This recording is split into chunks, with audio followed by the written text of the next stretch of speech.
বালিশের অপারেশন করেছেন কখনো? আজকে আমি কিন্তু বালিশের অপারেশন করলাম। সকালবেলা ভাবছিলাম যে রুমটা ভালোভাবে ক্লিন করব, তো সব কিছু বিছনা থেকে নামিয়ে বালিশের অবস্থা তো দেখছি একেবারে নাজেহাল। তো শুরু করে দিলাম আজকের কাজ। হ্যালো এভরিওয়ান, আসসালামু আলাইকুম। This is me Sumana from my page Shimul Sumana. অনেকদিন ধরে ভাবছি যে বালিশগুলো ভালোভাবে ঠিকঠাক করব, কিন্তু করা হয়ে ওঠে না। তো আজকে ভাবলাম আজকে আর না থেমে থেকে কাজটা করেই ফেলি। আজকে বালিশের নাড়ি ভুঁড়িগুলো সব কিছু বের করব, বের করে ভালোভাবে ক্লিন করব। কি একটা অবস্থা, তাই না?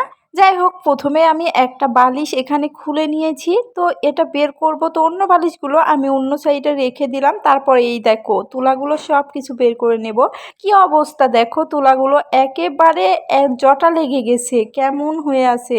এই কারণে বালিশটা একেবারে নিচু হয়ে গেছে। তো সব তুলাগুলো আমি ক্লিন করে বের করে নেব। ভেতরে কিন্তু একটুকু রাখা যাবে না, সবগুলো বের করে নিতে হবে। যত্ন নিলেই কিন্তু রত্ন মিলে, কথাটা কিন্তু একেবারে ঠিক। পুরাতন কোনো জিনিস থেকে নতুন তৈরি করা মানুষের দ্বারাই সম্ভব।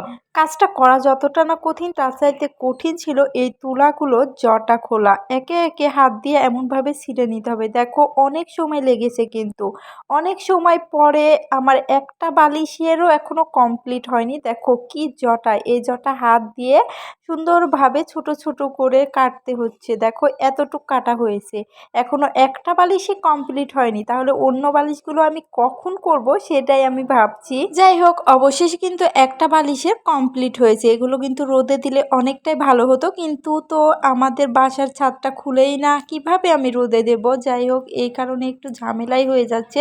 বালিশের ভেতরে ভেতরে ঢুকিয়ে দিয়ে তারপরে আবার রোদে দিতে হবে, যেখানে হোক রোদে দিতেই হবে। তো বন্ধুরা, এই যে দেখো আমার দুইটা বালিশ কিন্তু কমপ্লিট। আমি এখানে তিনটা বালিশ ভেঙে দুইটা বালিশ তৈরি করেছি। আর এখন কিন্তু বালিশগুলো অনেক ওজন হয়েছে, অনেক মোটা মোটা হয়েছে। দেখো কত সুন্দর হয়েছে। বালিশগুলো এতটাই ওজন হয়েছে যে আমি চারে তুলতেই পারছি না, দুইটা একসাথে আমি নিতেই পারছিলাম না।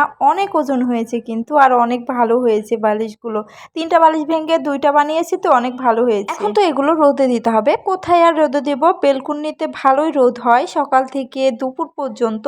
তো বেলকুনিতে আমি বালিশগুলো দিলাম, কিন্তু বালিশগুলো এত ভালোভাবে রাখছি, তাও বালিশগুলো থাকছেই না, শুধু পড়ে যাচ্ছে। মোটা হয়ে গেছে তো ওই কারণে ভারীটা আরো পড়ে যাচ্ছিল। যাই হোক, অবশেষে কিন্তু বালিশগুলো আমি রেখে দিলাম। তারপর গোটা ঘর কিন্তু তোলা তোলা হয়ে গেছে, তো ঘরটা ভালোভাবে ক্লিন করে নিচ্ছিলাম। এখনো অনেক কাজ বাকি আছে, কিন্তু ক্লিন করার পরে ঘর মুছতে হবে, কাঁচা ধোয়া অনেক কিছু বাকি আছে। তো দেখো এই রোদে বালিশগুলো দিয়েছিলাম, রোদে কিন্তু ভালোভাবে বালিশগুলো শুকিয়েছে আর অনেক ফুলে ফুলে গেছে। মাশাআল্লাহ, পুরাতন কোনো কিছু থেকে কিন্তু নতুন কিছু তৈরি করা যায় খুব সহজে, শুধু একটু বুদ্ধি কাটিয়ে। দেখো কত সুন্দর হয়েছে বালিশগুলো, আর অনেক মোটা মোটা হয়েছে কিন্তু।